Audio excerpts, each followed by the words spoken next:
Welcome to mastermind academy. എൻ്റെ പേര് ജിജി. ഇന്ന് SSC MTSന്റെ നോട്ടിഫിക്കേഷൻ വന്നിട്ടുണ്ട്. അപ്പോൾ നമുക്ക് അതിനെക്കുറിച്ചുള്ള കൂടുതൽ ഡീറ്റെയിൽസ് അറിയാം.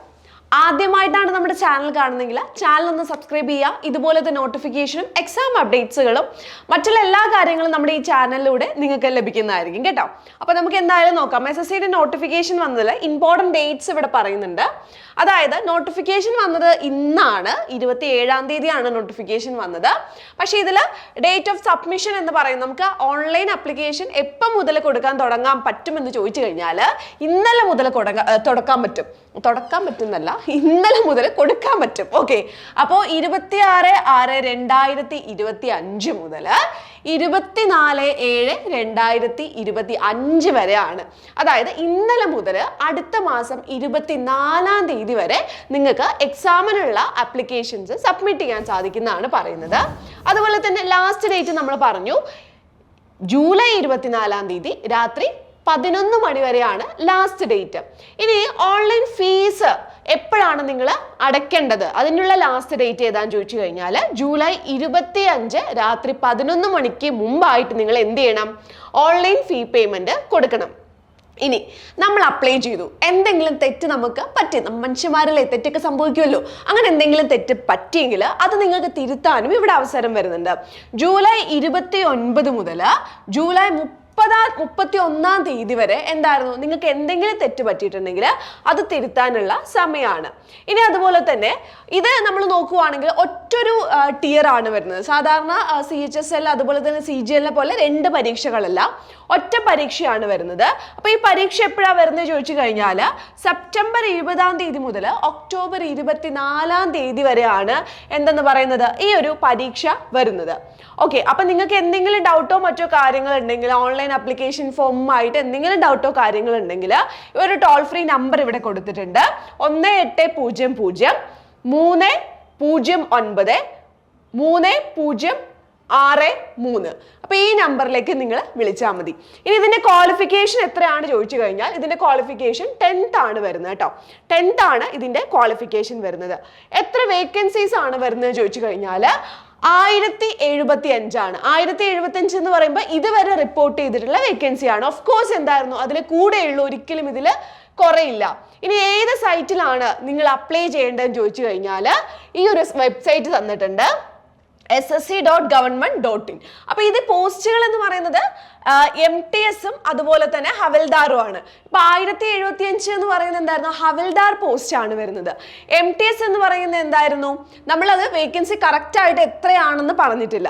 ഇപ്പൊ MTSന് ഏജ് ലിമിറ്റ് എത്രയാണ് ചോദിച്ചു കഴിഞ്ഞാൽ എത്ര വയസ്സ് മുതലാണെന്നറിയോ? 18 വയസ്സ് മുതൽ 25 വയസ്സ് വരെയാണ്. അപ്പോൾ ഇതിന്റെ ക്വാളിഫിക്കേഷൻ 10th ആണ്. അതുപോലെ തന്നെ ഹവൽദാറിന്റെയും ക്വാളിഫിക്കേഷൻ 10th തന്നെയാണ് വരുന്നത്.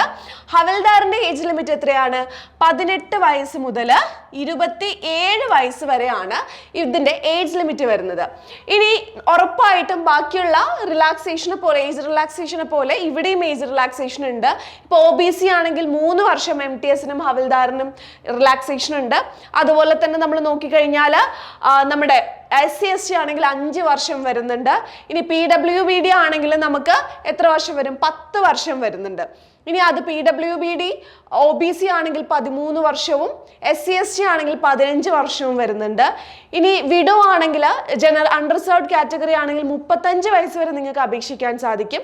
അതുപോലെ തന്നെ വിഡോ ഡിവോഴ്സ്ഡ് ഒക്കെ ആണെങ്കിൽ, SC/ST ആണെങ്കിൽ എന്തായിരുന്നു, നിങ്ങൾക്ക് 40 വയസ്സ് വരെ അപേക്ഷിക്കാൻ സാധിക്കും. അതാണ് ഇവിടെ വേക്കൻസിയും ഏജ് ലിമിറ്റും നമ്മൾ പറയുന്നത് കേട്ടോ.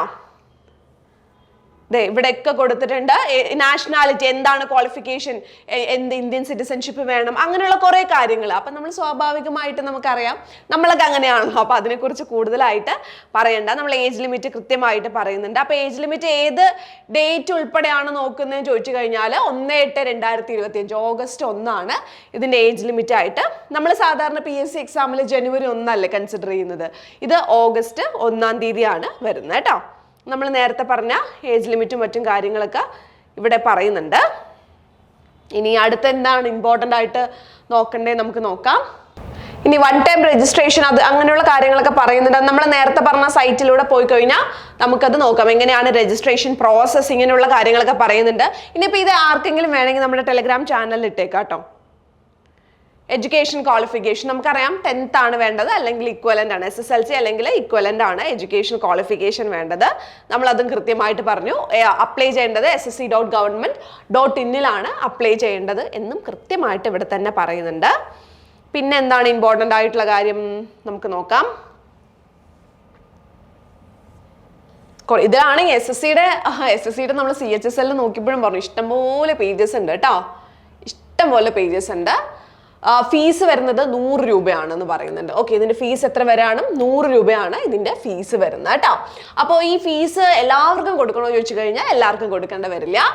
വിമൻ കാൻഡിഡേറ്റ്സ്, അതുപോലെ തന്നെ candidates belong to scheduled caste, scheduled tribes, persons with benchmark disabilities and ex serviceman, ഇവരൊക്കെ എന്തായിരുന്നു eligible for reservation are exempted from payment of fee. അതായത് സ്ത്രീകൾക്ക്, അതുപോലെ തന്നെ PWD കാൻഡിഡേറ്റ്സിന്, പിന്നെ SC/ST കാൻഡിഡേറ്റ്സിന്, എക്സ് സർവീസ്മെൻ, ഇവർക്കൊന്നും എന്തല്ല ഫീസ് അടയ്ക്കേണ്ട. അപ്പൊ ഫീസ് വരുന്നത് എത്രയാണ്? 100 രൂപയാണ്. ഈ 100 രൂപ ആർക്ക് അടയ്ക്കേണ്ടത്? മെയിൽ ജനറൽ കാൻഡിഡേറ്റ്സിനും മെയിൽ OBC കാൻഡിഡേറ്റ്സിനും മാത്രമാണ് എന്ത് വരുന്നത്? ഈ 100 രൂപ അടയ്ക്കേണ്ടതുള്ളൂ കേട്ടോ. അതപ്പോൾ അതും കൃത്യമായിട്ട് പറയുന്നുണ്ട്. ഇന്ന ഡേറ്റിനുള്ളിൽ ഫീസ് അടയ്ക്കണം, 25-ാം തീയതിക്കുള്ളിൽ ഫീസ് അടയ്ക്കണം എന്ന് പറയുന്നുണ്ട്. പിന്നെ കറക്ഷൻ വിൻഡോ ഒക്കെ നമ്മൾ ഓൾറെഡി പറഞ്ഞിട്ടുണ്ടായിരുന്നു. 29-ാം തീയതി മുതൽ 31-ാം തീയതി വരെയാണ് തിരുത്താനുള്ള സമയം. ഇനി നമ്മുടെ കേരളത്തിൽ ഏതൊക്കെ സെന്റേഴ്സ് ആണ് നമുക്ക് നോക്കാനുള്ളത്? ഇപ്പൊ കേരള റീജിയനിലാണ് നമ്മൾ വരുന്നത് അല്ലേ. അപ്പൊ ഇവിടെ നമ്മൾ നോക്കിക്കഴിഞ്ഞാൽ നമ്മുടെ ഏതൊക്കെ സെന്റേഴ്സ് ഉണ്ട്? കണ്ണൂരുണ്ട്, തിരുവനന്തപുരം ഉണ്ട്, പിന്നെ ലക്ഷദ്വീപുകാർക്ക് കവരത്തി ഉണ്ട്, തൃശ്ശൂരുണ്ട്, കോഴിക്കോടുണ്ട്, കോട്ടയമുണ്ട്, കൊല്ലമുണ്ട്, എറണാകുളമുണ്ട്. അത്യാവശ്യം മിക്ക ജില്ലകളിലും, കുറച്ച് ജില്ലകളിൽ ഒഴികെയുള്ള, അതായത് തൊട്ടടുത്തുള്ള ജില്ലകളിൽ, നിങ്ങളുടെ ജില്ലയിൽ ഇല്ലെങ്കിൽ തൊട്ടടുത്തുള്ള ജില്ലയിൽ ഉണ്ടാവും. ആ ഒരു രീതിയിലാണ് ഇവിടെ കേരള റീജിയനിൽ സെന്റേഴ്സ് കൊടുത്തിരിക്കുന്നത്. അതുകൊണ്ട് എല്ലാവരും മാക്സിമം അപ്ലൈ ചെയ്യാൻ വേണ്ടി നോക്കുക കേട്ടോ, എല്ലാവരും അപ്ലൈ ചെയ്യുക. ഇനി ഇവിടെ നമ്മൾ നോക്കിക്കഴിഞ്ഞാൽ എങ്ങനെയാണ് ഇതിന്റെ എക്സാം വരുന്നത് ചോദിച്ചു കഴിഞ്ഞാൽ, ഇത് കമ്പ്യൂട്ടർ ബേസ്ഡ് എക്സാമിനേഷൻ ആണ്. ഇതാകെ കൂടി ഒരു എക്സാമേ വരുന്നുള്ളൂ നമുക്കറിയാം. ഇതിൽ ന്യൂമറിക്കൽ എബിലിറ്റിയും റീസണിങ്ങും നമ്മൾ നോക്കുകയാണെങ്കിൽ അതാണ് ആദ്യത്തെ സെഷനിലുള്ളത്. ഒരു എക്സാം തന്നെയാണ്, പക്ഷെ 2 സെഷൻ ആയിട്ടാണ് കൊടുത്തിരിക്കുന്നത്. അപ്പൊ ഈ ഒരു ആദ്യത്തെ സെഷനിൽ നമ്മൾ നോക്കുകയാണെങ്കിൽ എന്തായിരുന്നു? 45 മിനിറ്റ്സ് ആണ് നമുക്ക് തരുന്നത്. അതിൽ മാത്തമാറ്റിക്സിൽ 20 ക്വസ്റ്റ്യൻസും റീസണിങ്ങിൽ 20 ക്വസ്റ്റ്യനും. ഒരു ക്വസ്റ്റ്യന് 3 മാർക്ക് വീതം 60 മാർക്ക്, മൊത്തം 120 മാർക്കാണ് നിങ്ങൾ 45 മിനിറ്റ് കൊണ്ട് എഴുതേണ്ടത്. 45 മിനിറ്റ് കൊണ്ട് 120 മാർക്കാണ്. ഇവിടെ നമ്മൾ നോക്കിക്കഴിഞ്ഞാൽ സ്ക്രൈബ്സ് ഒക്കെ വരുന്ന കാൻഡിഡേറ്റ്സിനാണെങ്കിൽ അത് 60 മിനിറ്റ് ആയിട്ട് കൊടുക്കുന്നുണ്ട്. രണ്ടാമത്തെ സെഷനും ഇതേപോലെ തന്നെയാണ്. രണ്ടാമത്തെ സെഷനിൽ എന്തായിരുന്നു വരുന്നത്? ജനറൽ അവയർനെസ് വരുന്നുണ്ട്, അതുപോലെ തന്നെ ഇംഗ്ലീഷ് ലാംഗ്വേജ് ആൻഡ് കോംപ്രഹെൻഷൻ വരുന്നുണ്ട്. 25 ക്വസ്റ്റ്യൻ വീതമാണ്. ഒരു ക്വസ്റ്റ്യന് 3 മാർക്ക് വീതമാണ് വരുന്നത്. 75 മാർക്കാണ്. മൊത്തം രണ്ടാമത്തെ സെഷനിൽ 150 മാർക്കാണ് വരുന്നത്. 45 മിനിറ്റ്. സ്ക്രൈബ്സ് ഉപയോഗിക്കുന്നവർക്ക് 60 മിനിറ്റും വരുന്നുണ്ട്. അപ്പം 120 150 എത്ര മാർക്കായി? 270 മാർക്കിനാണ് നമ്മുടെ ഈ ഒരു എക്സാം നടക്കുന്നത്. ഇതിന്റെ മറ്റൊരു പ്രത്യേകത എന്താണെന്ന് വെച്ചാൽ, നമ്മുടെ ഈ ആദ്യത്തെ സെഷനിൽ നെഗറ്റീവ് മാർക്കില്ല. അതുകൊണ്ട് മാക്സിമം എല്ലാ ചോദ്യത്തിനും ആൻസർ എഴുതാൻ വേണ്ടി നോക്കുക. ഓക്കെ, എല്ലാ ചോദ്യത്തിനും ആൻസർ എഴുതാൻ വേണ്ടി നോക്കുക. പ്രധാനമായിട്ട് ഇത്രയൊക്കെയാണ് നമ്മൾ പറയാനുള്ളത്. ഓക്കെ, ഇതാണ് ഏറ്റവും കൂടുതലായിട്ട് നമുക്ക് പറയാനുള്ളത്. അപ്പോൾ കാര്യങ്ങളൊക്കെ ഏകദേശം നിങ്ങൾക്ക് മനസ്സിലായില്ലേ? ഇനി എന്താ ചെയ്യേണ്ടത്? എക്സാമിന് അപ്ലൈ ചെയ്യണം.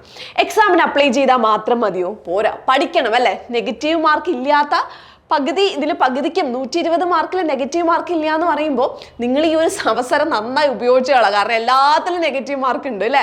അപ്പോൾ ഇത് നിങ്ങൾക്ക് കിട്ടിയ ഒരു ഗോൾഡൻ ചാൻസ് ആണെന്ന് വിചാരിച്ച് മാക്സിമം യൂട്ടിലൈസ് ചെയ്ത് നന്നായിട്ട് പഠിക്കുക.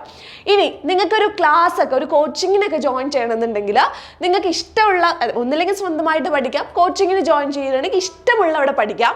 നമുക്കും ഉണ്ട് നമ്മുടെ മാസ്റ്റർ മൈൻഡിന് SSCയുടെ ഒരു ഫൗണ്ടേഷൻ ബാച്ച് ഉണ്ട്.